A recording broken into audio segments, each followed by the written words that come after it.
Magandang araw sa lahat, welcome po ulit dito sa atin channel ang Biyahe y Comida. Maraming salamat sa lahat ng nag-subscribe, indeed. Punta tayo sa atin topic, November 1, 2025.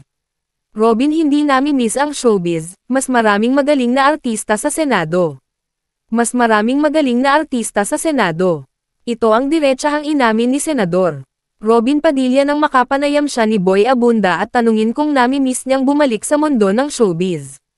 Gayunpaman, nilinaw ng actor-politician na kahit hindi siya full-time sa pag-artista ay may natapos siyang pelikula recently. Katunayan po, katatapos ko lang yung Bad Boy 3. 11 years in the making, masayang chika ni Robin at sinabing ipapalabas ang upcoming movie sa darating na December.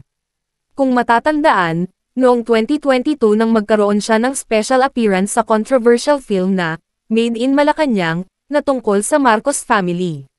Si Robin ang isa sa mga celebrities na senador sa kasalukuyan, kasama sina Jinggoy Estrada, Lito Lapid, Tito Soto, at marami pang iba. Anyway, kasama sa programang Fast Talk with Boy Abunda, ang misis ng batikang aktor na si Mariel at sinabi rin niya na hindi pa siya handang bumalik ng full-time sa showbiz, tulad ni Robin. Ang prioridad niya raw kasi ngayon ay ang pagiging ina. I have two girls who really need my attention right now, say niya kay Tito Boy. 15 years nang kasal sina Robin at Mariel matapos ikasal ng 2 beses noong 2020, ang isa ay sa India at ang sumunod ay sa Baguio. Ikaw ba'y tinalikuran mo na ang pag-aartista? Hindi po. Ayun. Opo. Katunayan po, katatapos ko lang nung Bad Boy 3.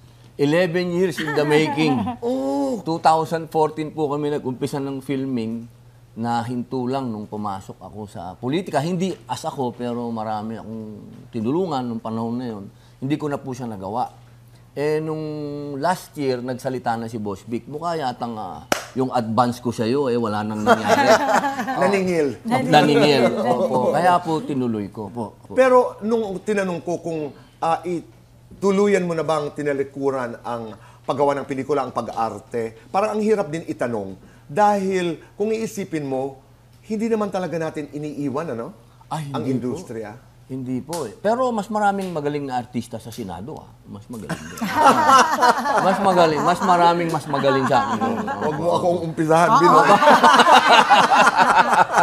Panoorin ang buong video sa Fast Talk with Boy Abunda. E-click ang mga link sa description box. At yan ang ating latest showbiz chika update for today. Huwag kalimutan mag-subscribe, click the notification bell for more showbiz chika updates, like and share the video at suportahan po ang ating Facebook page. Maraming salamat sa lahat ng nag-subscribe indeed. Magandang buhay sa lahat, adios!